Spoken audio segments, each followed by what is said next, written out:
Au nom du Père, du Fils et du Saint-Esprit. Amen. Mes très chers frères et sœurs, nous célébrons aujourd'hui la sainte et vivifiante croix du Seigneur. La fête, d'habitude, est le 14 septembre, mais dans le rite gallican, nous le solennisons toujours le dimanche qui suit. Et je dirais qu'aujourd'hui, encore plus, cela coïncide bien, puisque le 15 septembre, c'est la fête de Notre-Dame des Douleurs. Car Marie a participé activement à la souffrance et à la passion de son Fils. Mais la fête de l'exaltation de la croix n'est pas là pour pleurer sur la croix du Seigneur. On n'est pas là pour se morfondre sur la croix du Sauveur, mais pour la célébrer, pour chanter sa louange, pour se dire à quel point cette croix est merveilleuse, à quel point cette croix nous a apporté la vie, nous a apporté le bonheur. Alors je sais, on a l'habitude, dans les régions latines et même germaniques, à voir des crucifix avec des Christ sanglants, sanguinolents. Mais théologiquement, cela n'a de valeur que pendant le carême et la passion. Tout le reste de l'année, c'est des croix lumineuses que nous devrions voir. C'est des croix brillantes, ou des croix comme nous le voyons à l'époque romane, avec le Christ debout, rayonnant, habillé en grand prêtre, ressuscité. Parce que la croix, si elle a été le symbole par excellence de la mort, de la violence, et je vous rappelle que c'est un supplice qui était réservé aux esclaves, au plus bas dans la société romaine, elle est devenue tout le contraire. Elle est devenue la vie. Elle est devenue la joie. Elle est le symbole de cette victoire. Et je dirais même que c'est par la croix que nous obtenons nos plus belles victoires. La victoire sur la mort. Alors vous allez me dire pourquoi on ressuscite des gens avec la croix? D'une certaine manière, oui. Car c'est par la croix, la mort du Christ sur la croix, que les portes du ciel, les portes de la résurrection, les portes de la vie nous ont été ouvertes à toutes et tous. Vous imaginez, mes frères et sœurs, que la croix, vous avez déjà vu les vieilles portes médiévales avec ces grosses serrures. Et bien la croix, c'est un petit peu comme la clé de ces grosses serrures. On ouvre, on tourne, et les portes de la vie ont été ouvertes. Pour moi, la croix, c'est vraiment cela. La croix, c'est aussi un symbole, même plus qu'un symbole, c'est un outil permanent que le Christ nous a donné. Alors je sais que dans certaines communautés chrétiennes, on a abandonné le signe de la croix. C'est dommage, parce que c'est une barrière que l'on met entre soi et le mal, entre soi et l'extérieur. Et vous remarquerez que même des gens qui ne pratiquent pas couramment ont gardé un petit peu cette tradition du signe de croix. On l'a vu lors des JO, le nombre d'athlètes qui, avant d'entrer sur le tatami, sur le terrain, sur n'importe quoi, alors on a l'impression que c'est un petit peu rapide, quand on voit nos amis italiens toute la journée, mais c'est pas mal. C'est qu'au moins, au fond de leur cœur, ils ont gardé ce symbole qui a été tracé sur leur front à leur baptême. C'est la première chose qu'on fait dans le rituel du baptême, le prêtre trace le signe de la croix sur le front de l'enfant. Avant de verser l'eau, avant de mettre de l'huile, c'est la première chose, on marque du signe de la croix.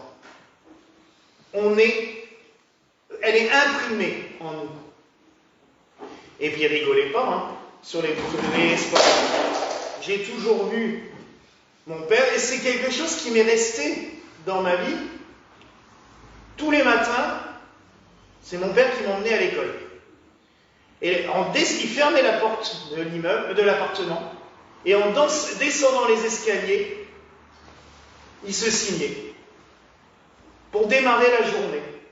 C'était pas un grand pratiquant et c'était pas un grand priant, mais ça. Et le soir, avant d'aller se coucher, il me faisait faire mon signe de la croix avant d'aller au lit. Et cette croix, elle reste, elle est imprimée en nous. Alors la fête de l'exaltation de la croix, elle nous rappelle cela. Elle nous rappelle aussi un événement, enfin deux. La découverte par Sainte Hélène, l'impératrice, la mère de Constantin, de la relique de la vraie croix à Jérusalem. Alors c'est toute une histoire, c'est magnifique, et je ne peux pas rentrer dans les détails, sinon on en aura pour 3 jours, parce qu'il y a eu des grâces et des miracles qui ont permis vraiment de constater que c'était bien elle, cette relique. Et nous célébrons aujourd'hui l'exaltation.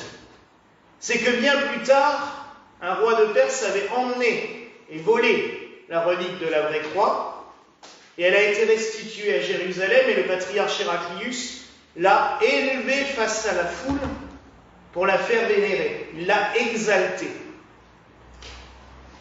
La relique de la vraie croix, je ne vais pas rentrer dans les détails non plus des aberrations qu'on nous a racontées au XVIe siècle, comme quoi on pourrait construire une immense charpente avec les reliques de la vraie croix qu'il y a dans le monde, parce que ça a été prouvé scientifiquement que c'est totalement bidon, parce qu'il y a des scientifiques qui se sont amusés au XIXe siècle, à la fin du XIXe, à comptabiliser toutes les reliques connues dans le monde.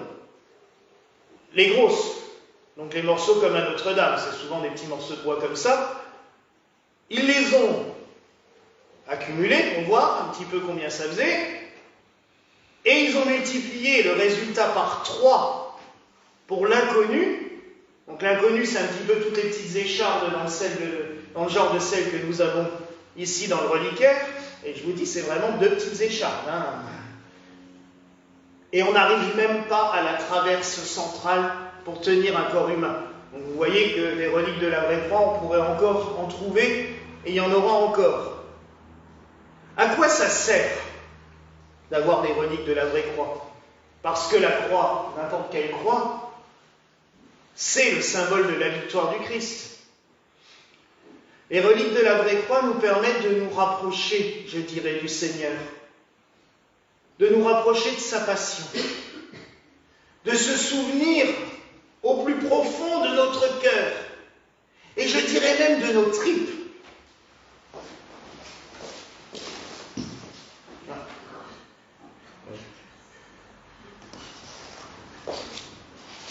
Comme un feu ardent, au fond de nos tripes.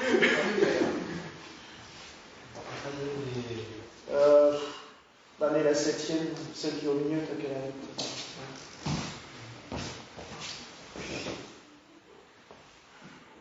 Voilà.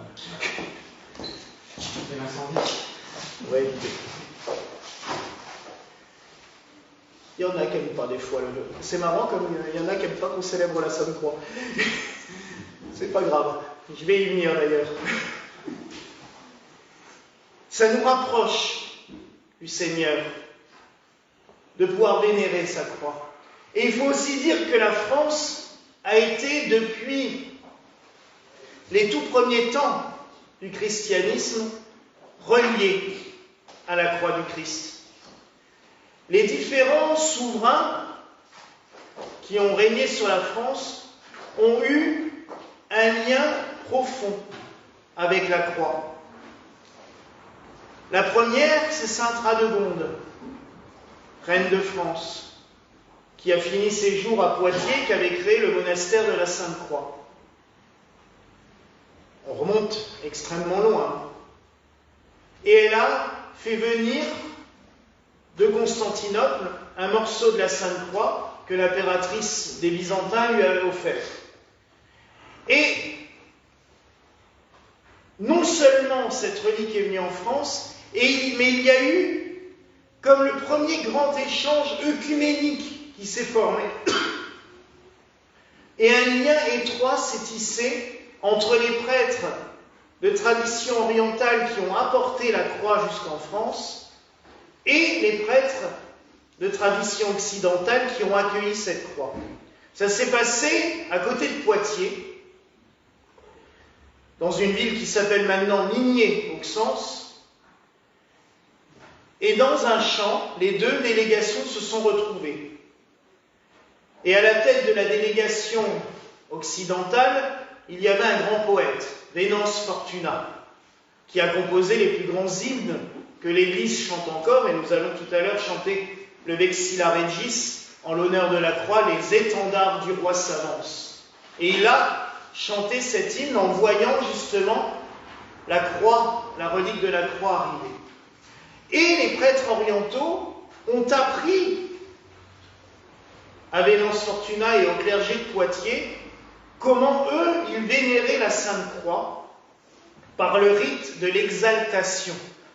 C'est ce que nous allons célébrer dans quelques instants. Bénir avec la croix les 4 points cardinaux en invoquant le Seigneur pour que sa bénédiction se répande sur ces 4 points cardinaux. Car vous aurez remarqué aussi, comme nous l'avons lu dans la collecte d'entrée, que la croix gouverne le monde. 4. Les 4 branches, les 4 points cardinaux. L'homme, c'est le chiffre de l'homme, c'est 4. Et la croix, qui est symbole de mort, est devenue aussi symbole de vie. L'homme debout, les mains étendues vers le ciel, c'est la croix. Le Seigneur nous a appris justement à nous tenir debout, les mains ouvertes vers lui, pour recevoir sa grâce, mais aussi pour lui donner nos louanges. Il a fait de nous des vainqueurs. Pas avec une bonne tête de vainqueur, comme on dit en ironisant. Hein. Non, des vainqueurs sur la mort, sur le mal. Car la croix, c'est aussi cela. Et l'on s'en sert souvent en cas de possession, quand il y a des gens qui sont vraiment malmenés par le mal. Qu'est-ce qu'on fait? On trace le signe de croix, des bénédictions. Et je vous avoue que cette relique de la vraie croix, elle a déjà servi aussi dans des cas. Et ça marche très bien. La croix peut nous protéger. Vous savez, mes frères et sœurs, quand vous tracez sur vous le signe de croix, même si vous le faites en vitesse parce que vous n'avez pas le temps, alors le mieux c'est quand même de le faire bien, une belle croix, et pas... Parce que des fois on va même tellement vite qu'on l'a fait à l'envers, hein, parce que la petite branche est en bas et la grande... Non, il faut vraiment bien tracer la croix quand même. Mais à chaque fois que nous traçons cette croix, nous nous protégeons. Nous demandons à Dieu de nous protéger. Vous avez tous vu, sans aucun doute, et encore me dire que j'ai toujours des références très théologiques, Don Camillo. Dans le premier épisode, après un match de football houleux, l'arbitre corrompu vient se réfugier dans l'église. Bon, donc Camillo a aussi envie de massacrer l'arbitre parce que justement il a été acheté par les autres, ça n'arrange pas. Mais tous les bonhommes rentrent dans l'église parce qu'ils veulent taper sur l'arbitre. Et donc Camillo fait quelque chose de merveilleux. Tracez sur vous le signe de croix. Alors il s'exécute parce qu'à l'époque on avait encore un peu de respect pour les curés. Ils le font. Et il leur dit cette chose. Maintenant, vous avez tracé une barrière sacrée entre vous et lui. Vous ne pourrez plus la franchir et vous ne pouvez plus lui faire de mal. Et quand nous traçons le signe de la croix sur nous, Nous traçons non seulement une barrière pour ne pas être attaqués, mais nous formons aussi comme une protection pour les autres. Si nous nous marquons du signe de la croix, nous ne pouvons plus s'amuser à agresser quelqu'un sans raison.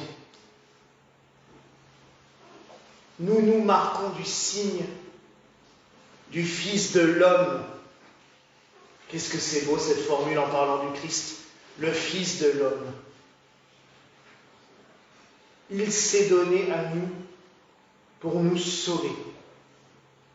Il s'est donné à nous pour nous sortir de la ténèbre, pour nous sortir de l'ombre de la nuit.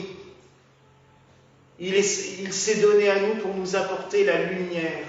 Et je peux vous dire que c'est exactement ce qui m'a marqué quand j'ai visité ce lieu, il y a plus de 8 ans maintenant. Il n'y avait rien, plus de sol, plus de banc, il y avait juste un tas de bois là, qui traînait et des espèces de vieux rideaux orange tout moches sur les fenêtres. Ça donnait pas franchement envie. Et le propriétaire nous dit « Ah, mais attendez, il y a l'électricité, je vais quand même vous allumer les lumières. » Ah, c'était lumineux parce qu'ils avaient mis des lampadaires qui brûlaient 1000 watts chacun. Alors, on ne dit pas quel point ça... Mais il y avait quelque chose qui était resté. La croix. Et quand la croix s'est allumée, j'ai dit, oui, c'est ici. Parce que cette croix lumineuse, elle m'a parlé tout de suite. J'ai dit, c'est la vie, c'est la victoire. Il ne peut rien nous arriver. Alors malgré les difficultés, malgré les jours où on en a marre, où ça nous gonfle, je sais qu'on peut toujours y arriver parce qu'il est là.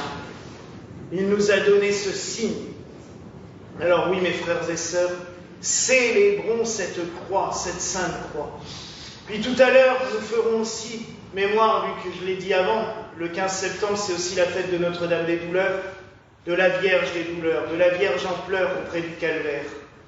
Et c'est bien tombé, elle est arrivée cette semaine, nous avons reçu l'icône de Notre-Dame des Miracles, de Saint-Maur-des-Fossés.